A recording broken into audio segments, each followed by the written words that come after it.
Merci de nous rejoindre pour notre deuxième semaine dans les 100 jours de prière qui a débuté depuis le 27 mars. Notre thème central, du sein de nos urgents besoins, invoquons Jésus. Nous sommes toujours confinés, pour ne pas dire bloqués, emprisonnés entre quatre murs. Le coronavirus s'est imposé dans nos vies, tout comme la nuit succède au jour. Mais rappelons-nous de Paul et Silas, qui du fond de leur cellule, au beau milieu de la nuit, chantaient et priaient les louanges de notre Dieu. Quand tout à coup, un bruit se fit entendre, un grondement, leurs chaînes se brisèrent. Quelle merveilleuse délivrance! Chantons, prions pour que Dieu nous libère des chaînes du Covid-19.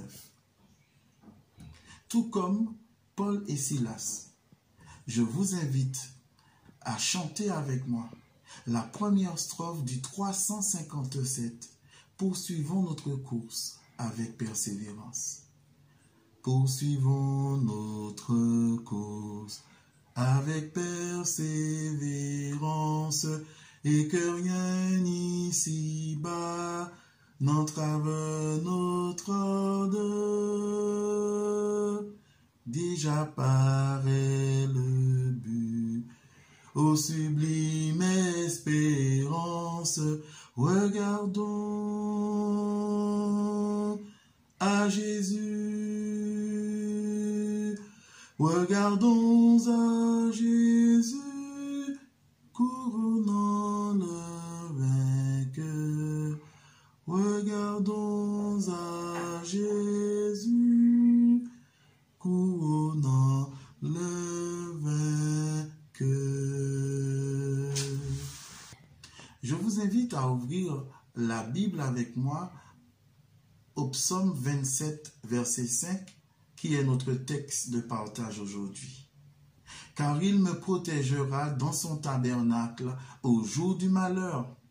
Il me cachera sous l'abri de sa tente et il m'élèvera sur un rocher. L'auteur nous dit toute la confiance qu'il a placée en l'Éternel. En dépit des situations, difficiles ou pas, en dépit des difficultés, que l'Éternel le délivrera toujours. De même pour nous, chrétiens de ce siècle, aujourd'hui, l'angoisse, les inquiétudes provoquées par cette pandémie, Dieu tient à nous rassurer en nous disant qu'il nous élèvera, nous aussi, sur son rocher, qu'il nous placera à l'abri sous sa tente et que nous trouverons de la sécurité dans son sanctuaire. Je m'en vais vous présenter une citation tirée du livre de Patriarches et Prophètes à la page 474. Écoutons bien. Dieu est prêt à faire de grandes choses pour ses enfants. Il viendra infailliblement au secours de tous ceux qui s'abandonnent entièrement à lui et lui obéissent. La raison pour laquelle son peuple est si faible, c'est qu'il se confie trop en lui-même et ne donne pas au Seigneur l'occasion de manifester sa puissance. Voici maintenant nos sujets de prière, toujours dans le cadre de nos 100 jours. 5 sujets de prière. Premièrement, prions pour les membres de l'église des îles Fidji qui cherchent à être une lumière au milieu d'un monde en plein chaos. Nous le voyons tous. Prions pour qu'ils soient des piliers d'espoir et des ancres de stabilité dans la zone où ils se trouvent afin qu'ils reflètent l'amour de notre Jésus. Deuxième sujet de prière, prions pour que la station locale Hop, placée sur cette île, devienne une plateforme médiatique fiable dans tout l'archipel et que Dieu lui-même l'utilise pour toucher le plus grand nombre. Troisièmement, prions pour nos étudiants, les étudiants missionnaires du monde entier qui survivent à la pandémie COVID-19, loin de chez eux et de leurs proches. Pensons à eux dans nos prières, transmettons-leur notre courage et notre force afin qu'ils continuent.